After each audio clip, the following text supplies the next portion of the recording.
नमस्कार, prime time देख रहे हैं आप। आपके साथ मैं हूं लावनी श्रीवास्तव। तो बिहार की बात कर रहे हैं। क्या बिहार में महाजंगल राज आ गया है?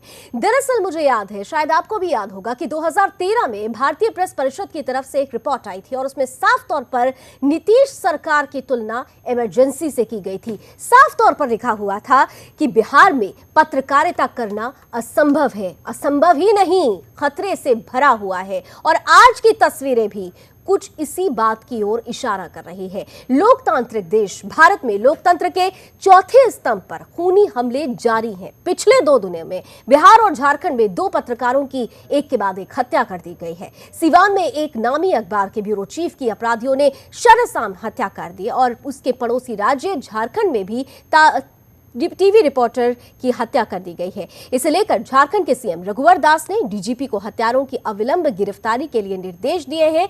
इन दोनों ही मामलों में सिवान की चर्चा इसलिए ज्यादा हो रही है क्योंकि पिछले साल भी जिले में एक पत्रकार की हत्या कर दी गई थी। साथ ही साथ वहां सत्ताधारी दल के कई बड़े नेता और इनके साहबजादे बेलगाम हो चुके हैं। इसी मुद्दे पर आज खास बात करने वाले हैं। तो चलिए शुरू करते हैं महाजंगल राज।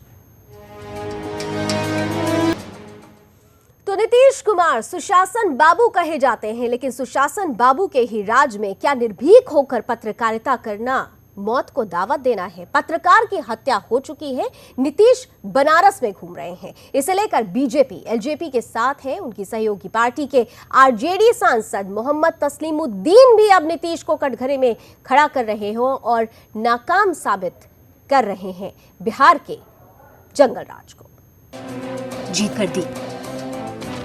राजदेव रंजन के वृद्ध पिता, जिन्हें बुढ़ापे में अपने बेटे की अर्थी देखनी पड़ी, भर्राई आवाज में कहते हैं कि उनके बेटे की किसी से कोई निजी दुश्मनी तक नहीं थी। इनका कैसे झगड़ा लड़ रहा है, रास्ता सब भी बयान देते हो, कहाँ बयान बाबूजी हैं, कभी इस बात का जिक्र करते थे किसी से लड़ाई झगड़े का? ना कैसे झगड़े भर कैसे झूठो कही हो। सरकार की तरफ कोई आई बा? नहीं, कोई नहीं आया। सिवान पुलिस ने पत्रकार राजदेव रंजन की हत्या के आरोप में 4 लोगों को गिरफ्तार किया है, लेकिन अफसोस कि सत्ताधारी दल के किसी भी बड़े नेता ने पीड़ित परिजनों से मुलाकात तक नहीं की। 4 लोगों को गिरफ्तार किया गया था। उसमें 2 लोगों को इस कांड में पूछताछ के लिए डिटेन किया गया है और जल्द से जल्द उनकी पूछताछ से कुछ न कुछ एक दिशा मिलेगी जांच को और कांड का स्पष्ट उद्भेदन होगा। हम स्वयं जो है हॉस्पिटल में गए, हम सीओ हैं और स्वयं हॉस्पिटल में गए। पोस्टमार्टम हो रहा था, जल्दी हम किए कि भाई जल्दी हम लाश ले जाएंगे। हम एम्बुलेंस पर लादे हैं, लाद के लेके चले आए हैं। हमसे कोई प्रशासन कोई बात नहीं। पति की हत्या से टूट चुकी पत्रकार राजदेव रंजन की पत्नी ने बिहार को जंगल राज तो बीजेपी ने सूबे को महाजंगल राज के शिकंजे में करार दिया। सुशासन बाबू को बिहार में अपराधी और सत्ता में बैठे लोग अंगूठा दिखा रहे हैं। पत्रकार राजदेव रंजन की हत्या के बाद उनके बिलखते परिजनों और शुभचिंतकों को पूरा देश देख रहा है, लेकिन इससे बेफिक्र बिहार के सुशासन बाबू सीएम नीतीश कुमार बनारस में दिखे। सियासी रैली के बाद भगवान के दर पर माथा भी टेका, क्योंकि उनकी सियासी हसरत उत्तर प्रदेश में पहुंचकर दिल्ली पर कब्जा करने की है। वहीं दूसरी ओर झारखंड के चतरा जिले के देवरिया में भी एक न्यूज चैनल के 35 वर्षीय पत्रकार अखिलेश प्रताप सिंह की अज्ञात लोगों ने गोली मारकर हत्या कर दी। झारखंड के मुख्यमंत्री रघुवर दास ने घटना की निंदा की और डीजीपी डीके पांडे से जल्द हमलावरों की गिरफ्तारी के निर्देश दिए। जर्नलिस्ट का या आम लोगों का, चाहे झारखंड में हो और सिवान में हो, हत्या है। सिवान की घटना इसलिए ज्यादा हाईलाइटेड और लोगों के नजर पर है कि जिस दिन से 5 महीने हुए सरकार को आए हुए, 6 महीना, इस 6 महीना में सरकार बनने के बाद से हत्या, लूट, बलात्कार का सिलसिला एक के बाद एक बढ़ते जा रहा है। इसीलिए लॉ एंड ऑर्डर का सवाल है, जंगल राज 2 की बात। बिहार में नीतीश लालू और कांग्रेस की मिलीजुली सरकार है। ऐसे में कांग्रेस नीतीश सरकार के पक्ष में दलीलें दे रही है। बहुत ही दर्दनाक घटना हुई है, दुर्भाग्यपूर्ण जिस तरह से एक पत्रकार की हत्या की गई। हम जरूर ये उम्मीद करते हैं कि राज्य सरकार इसके ऊपर तुरंत कार्रवाई करेगी और जो भी जिम्मेदार हैं उनको सख्त से सख्त दंड दिया जाएगा। लगता है कि नीतीश लालू राज में बिहार में अब खूनी बहार है। ऐसा इसलिए क्योंकि सूबे के कई नेताओं के घर में ही सरकार है। किसी की पत्नी जेडीयू तो पति आरजेडी में है। तभी तो कुछ दिनों पहले ही गया से जेडीयू एमएलसी मनोरमा देवी और आरजेडी नेता बिंदी यादव के बेटे ने सत्ता के नशे में सनक कर आदित्य सचदेवा की गोली मारकर हत्या कर दी थी। वहीं मनोरमा देवी अब भी फरार हैं। इसे सत्ता की हनक नहीं तो और क्या कहेंगे। कुमार मयंक के साथ bureau report, Sudarshan news.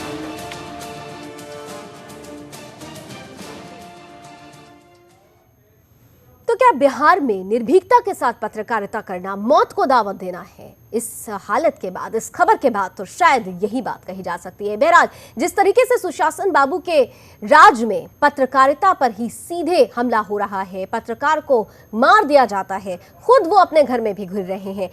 RJD के वरिष्ठ सांसद, आरजेडी के वरिष्ठ नेता तस्लीमुद्दीन किस तरीके से नीतीश को अपने शिकार बना रहे हैं, आड़े हाथों ले रहे हैं, आप भी सुनिए। बेकार है तो जंगल राज, महाजंगल राज, हत्या, लूट, बलात्कार, रोड रोबरी, यही सब जो है हो कहा जा सकता है। मंत्री दारू का बोतल में बंद होकर के घूम रहा है। खुला सिम नहीं होता था बोतल में, दारू को बोतल में वो गोब जो था आ जाता था, निकलता था खुला सिम। वो हालत है नीतीश का। पगला गया है कि हम प्रधानमंत्री बनेंगे। पार्टी में सहयोगी है तो क्या हम लोग रजिस्ट्री कर दिया है कि जब वो बूथ की तरह अगर लालू। तो तस्लीमुद्दीन का ये जो इशारा है वो सिर्फ नीतीश कुमार की ओर है या फिर वो पूरी तरीके से आरजेडी को भी एक इशारा कर रहे हैं? ये बहुत समझने वाली बात है। बहरहाल मेरे साथ इस वक्त जेडीयू से वरिष्ठ नेता अफजल अब्बास साहब हमारे साथ जुड़ रहे हैं। अफजल जी, बहुत बहुत स्वागत है आपका सुदर्शन न्यूज में। क्या हो रहा है ये बिहार में? क्या पत्रकार को निर्भीकता से पत्रकारिता करने का अधिकार है बिहार में या नहीं? देखिए, मैं इस पे ज्यादा को टिप्पणी देने के पक्ष में नहीं हो, लेकिन जो घटना घटी है वो अपने आप में एक शर्मिंदगी का सबब तो है। इससे इनकार नहीं किया जाता, क्योंकि इसके पहले भी उत्तर प्रदेश में भी कई पत्रकारों की, एक पत्रकार की भी हत्या हुई थी, याद होगा आपको। प्रदेश में जब हुई थी तो हमने उत्तर प्रदेश के मुखिया और उत्तर प्रदेश के आला अधिकारियों और तमाम नेताओं से भी यही सवाल किया था। मैं बिहार की बात कर रही हूँ, आप बिहार तक सेंट्रलाइज रहिए। सवाल का जवाब तो रहिए, सब आप ही पूछिए तो फिर आप ही बोलिए। बोलिए सर, बोलिए। घटना जो घटी है इसकी हर आदमी इसको जितना भी कंडेम कर रहा है और इसकी खुद डीजीपी जो है और इसको मॉनिटरिंग कर रहा है। मैं समझता हूँ कि चंद घंटों में वो मतलब इस सामने बात आ जाएगी। जहाँ तक मैं समझता हूँ इस घटना के पीछे दुश्मनी है सरकार। देखिए, आप हर घटना को जंगल राज से जोड़कर दिखा जाओ जो आप दुश्मनी है, आप बता सकते हैं कैसी दुश्मनी है? क्योंकि हमारे सामने तो एक रिपोर्ट सामने आई है जिसमें एनआईए ने कुछ दिन पहले ही, ज्यादा नहीं 2-2.5 महीने पहले ही एक रिपोर्ट दी थी जिसमें कहा गया था सीवान जेल से 28 लोगों की हत्या का फरमान जारी किया गया और उस 28 लोगों की लिस्ट में राजदेव रंजन जी का भी नाम था। सीवान जेल का मतलब हम क्या समझे? ये फरमान की कॉपी आपके पास आई होगी, मेरे पास तो कॉपी नहीं है कि फरमान कॉपी आई है। एनआईए की तरफ से ये रिपोर्ट जारी की गई थी। बिहार सरकार ने इसे इतना ज्यादा सीरियसली क्यों नहीं लिया? ये बिहार सरकार सीरियस क्या कर रहे, लेकिन आप घटना जो घटी है मैं तो इससे पक्ष पे थोड़ी बोल रहा हूँ कि ये बहुत अच्छा हुआ है। अब रही जहां पे रही बात की, आप जो टीवी पर तस्लीमुद्दीन साहब की बात दिखा रही हैं, सुना रही हैं, तस्लीमुद्दीन साहब के बेटा खुद मेरे पार्टी के एमएलए जो उन्होंने बदतमीजी राजधानी में किया था, तो उनको शर्म नहीं आती कि अपने बेटा के लिए कंडेम करें और नीतीश कुमार को और माननीय मुख्यमंत्री पे उंगली उठा रहे हैं। तो सब लोग अपने तरह से बात के व्याख्यान कर रहे हैं या उस पर कमेंट कर रहे हैं। मैं समझता हूँ कि जो भी घटना घट रही है उस पर जितना एज सुन एज पॉसिबल उस पर कंट्रोल करा दी, आइंदा ऐसी घटना नहीं हो। लेकिन कुछ घटनाएं ऐसी हैं जो जिससे दुश्मनी की बुनियाद पे हो जा रही है, उसको भी जोड़ दिया जा रहा है। मनोरमा देवी के बेटे ने दुश्मनी में रॉकी ने आदित्य को जान से गोली से मार दिया। दुश्मनी में ही एक आरपीएफ जवान को गोली मार दी गई, उसकी मौत हो जाती है। एक जिंदगी और मौत से जूझ रहा है। दुश्मनी में राजदेव रंजन को मार दिया जाता है। दुश्मनी में 2 इंजीनियर्स को मार दिया जाता है। दुश्मनी में डॉक्टर के घर पर जाकर उसके घर में रंगदारी की मांग की जाती है, गोलीबारी की जाती है। दुश्मनी में ही डीएम कैंपस में एक लड़की के साथ रेप कर दिया जाता है। सर, क्या बोल रहे हैं आप लोग? जनता आपको सुन रही है, एक भारी मैंडेट के साथ आपको चुना गया है। बिहार की जनता आपसे कुछ अपेक्षा रखती है। बहरहाल आप मेरे साथ जुड़े रहिएगा। मेरे साथ आरएलडी से पुष्पेंद्र सिंह जी जुड़ रहे हैं। बहुत बहुत स्वागत करना चाहूंगी पुष्पेंद्र जी। आपने खबर देखी होगी और जो प्रतिक्रियाएं आ रही हैं बिहार सरकार की तरफ से, आप ये भी सुन रहे हैं। आप क्या मानते हैं कि पत्रकारिता करना बिहार में वाकई अब खतरे से खाली नहीं रह गया? देखिए, जहां तक पत्रकार के ऊपर हमले का सवाल है, पत्रकार और पत्रकारिता लोकतंत्र का चौथा स्तंभ माने जाते हैं और ये हमला लोकतंत्र के ऊपर हमला है। और जिस प्रकार से पहले एक गाड़ी पास होने कर ऊपर जो है जाकर के गोली मार दी गई एक युवा को, और तमाम घटनाएं आपने गिनवाई, लॉ एंड ऑर्डर की टोटल मशीनरी जो है बिहार में फेल कर गई है और ऐसी स्थिति बनती जा रही है। और जिस प्रकार का इनको मैंडेट दिया गया था, तो ये लगता है कि पुराना जो लालू राज में जो जंगल राज था उसी की इस तरीके से वापसी ये हो रही है। और इसमें स्थिति कुछ दिनों बाद यदि यही चला तो इन्हें तो जो है इस्तीफा दे देना चाहिए। चलिए पुष्पेंद्र सिंह जी, आप हमारे साथ बने रहिए और अफजल अब्बास साहब आप भी मेरे साथ बने रहिए। एक छोटा सा ब्रेक का वक्त हो रहा है। ब्रेक के बाद भी हम जानने की कोशिश करेंगे कि आखिर बिहार में ये हो क्या रहा है। जिस सुशासन बाबू से बड़ी उम्मीद के साथ बिहार ने सुशासन की उम्मीद की थी, आखिर वही सुशासन बाबू आखिर इन लोगों की तरफ, इनके दुख की तरफ देख क्यों नहीं रहे। एक छोटे से ब्रेक के बाद तो किस तरीके से महा जंगल राज फैलता जा रहा है। हम बिहार की बात कर रहे हैं, हम झारखंड की बात कर रहे हैं, लेकिन बिहार की बात इसलिए ज्यादा कर रहे हैं क्योंकि एक के बाद एक घटनाएं सामने आई हैं। बिहार में पहली बार नहीं है जब पत्रकार की मौत हुई हो, पत्रकार की हत्या की गई हो। इससे पहले भी पत्रकार की हत्या की गई थी और इसी वजह से 3 सदस्यीय समिति का गठन हुआ था, जिसने साफ तौर पर यह कहा था, भारतीय प्रेस परिषद की ये रिपोर्ट थी जिसमें कहा गया था कि बिहार के 16 जिलों में पत्रकार दबाव में काम करते हैं और पत्रकारिता बिहार में करना असंभव है, खतरे में है।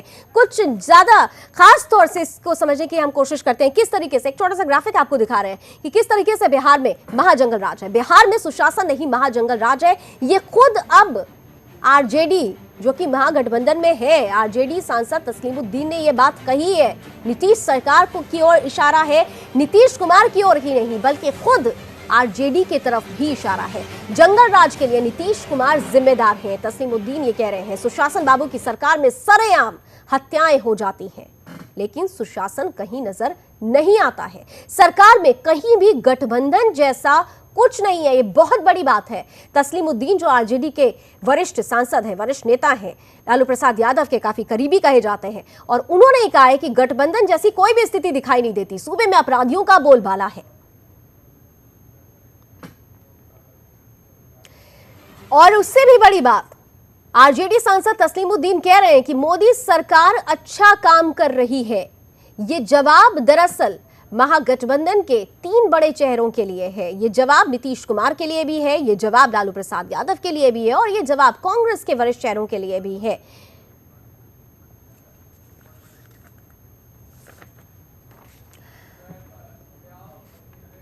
और किस तरीके से सिवान में खुलेआम सरेआम एक पत्रकार की मौत हो जाती है, स्थिति कितनी बद से बदतर हो जाती है, वो भी जरा एक बार समझ लीजिए। दरअसल बिहार में हम कह रहे हैं कि जंगल राज है। सिवान में पत्रकार की हत्या, पत्रकार राजदेव रंजन जो कि ब्यूरो चीफ थे, एक जाने माने न्यूज़पेपर के, हिंदुस्तान के ब्यूरो चीफ राजदेव रंजन थे। खुलेआम लिखते थे, निर्भीक होकर चीजों को लिखते थे और वही लोगों को नागवार गुजरा। आखिरकार इस पत्रकार की गोली मारकर हत्या कर दी जाती है। 5 गोलियां दागी जाती हैं, एक सिर में, एक गले में और 3 पेट में। यानी सोच कर आए थे हत्यारे कि किसी भी तरीके से राजदेव को बचना नहीं चाहिए।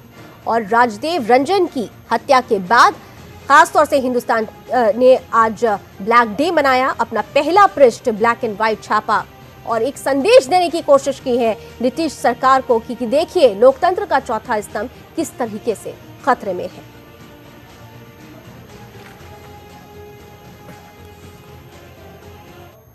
और मेरे साथ इस वक्त बीजेपी से वरिष्ठ नेता जनार्दन सिंह सिग्रीवाल जी जुड़ रहे हैं। बहुत बहुत स्वागत है जनार्दन जी आपका।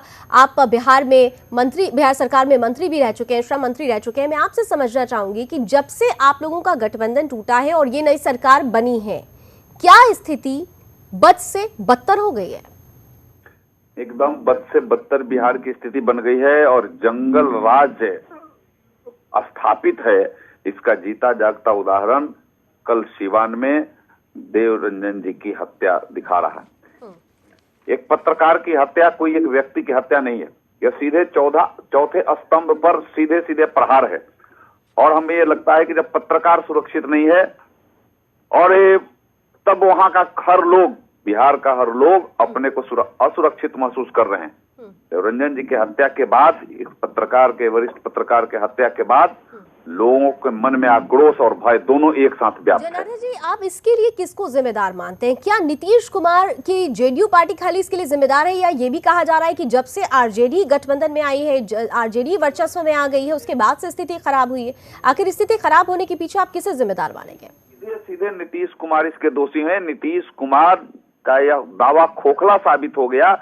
नीतीश कुमार यह कहते थे कि मैं सुशासन और अपराध पर नियंत्रण रखूंगा, सुशासन दूंगा और अपराध पर नियंत्रण रखूंगा, लेकिन नीतीश कुमार की बोलती बंद है। नीतीश कुमार बोल नहीं रहे हैं। नीतीश कुमार अपराध, हत्या, लूट, बलात्कार सामने देख रहे हैं और मुंह में चुप्पी साधे हुए हैं, और इसके पीछे उनका है कि वह पीएम मटेरियल अपने को घोषित कर लिए हैं। जनता माने। मेरे साथ अफजल अब्बास जी भी जुड़े हुए हैं, जेडीयू से हैं। अफजल जी, ये कहा जा रहा है कि शराब की बोतल्स को बंद कराने की जो आप लोगों ने जिम्मेदारी ली है, उससे बड़ी जिम्मेदारी पहले बिहार में लॉ एंड ऑर्डर को पटरी पर लाने की है। अफजल जी,